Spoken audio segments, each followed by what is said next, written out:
போதிய முன்னெச்சரிக்கை நடவடிக்கை எடுக்கப்படாததால் பருவமழையின் போது சென்னை மாநகரம் வெள்ள பாதிப்பிற்கு உள்ளாக வாய்ப்புள்ளதாக எதிர்க்கட்சித் தலைவர் மு.க.ஸ்டாலின் குற்றம் சாட்டியுள்ளார்.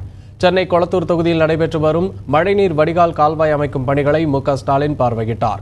பின்னர் செய்தியாளர்களிடம் பேசிய அவர், கடந்த பருவமழையின் போது ஏற்பட்ட வெள்ள பாதிப்பை ஆராய்ந்து இனி பாதிப்பு ஏற்படாத வகையில் மேற்கொள்ள வேண்டிய முன்னெச்சரிக்கை நடவடிக்கை தொடர்பாக அதிகாரிகளிடம் தெரிவித்தும் போதிய அக்கறை செலுத்தப்படவில்லை என்று குற்றம் சாட்டினார்.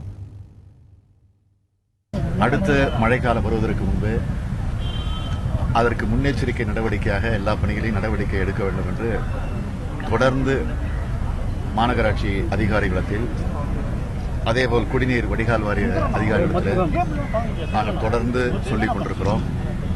ஆனால் இதுவரையில் குடிநீர் வடிகால் வாரியமாக இருந்தாலும் சரி, மாநகராட்சியாக இருந்தாலும் சரி, அந்த பணியில போதுமான அளவிற்கு அக்கறை செலுத்தவில்லை என்பதுதான் தெளிவாக தெரிகிறது. எனவே மழைக்காலம் வருகிற போது நிச்சயமாக மீண்டும் ஒரு பெரிய ஆபத்தை சென்னை மாநகர மக்கள் சந்திக்க இருப்பது ஒரு வேதனைக்குரிய ஒன்றாக அமைய இருக்கிறது என்பதை நாங்கள் எண்ணிக்கொண்டிருக்கிறோம். உடனடியாக முன்னெச்சரிக்கை நடவடிக்கை எடுக்க வேண்டும் என்று நான் கேட்டுக்கொள்கிறேன்.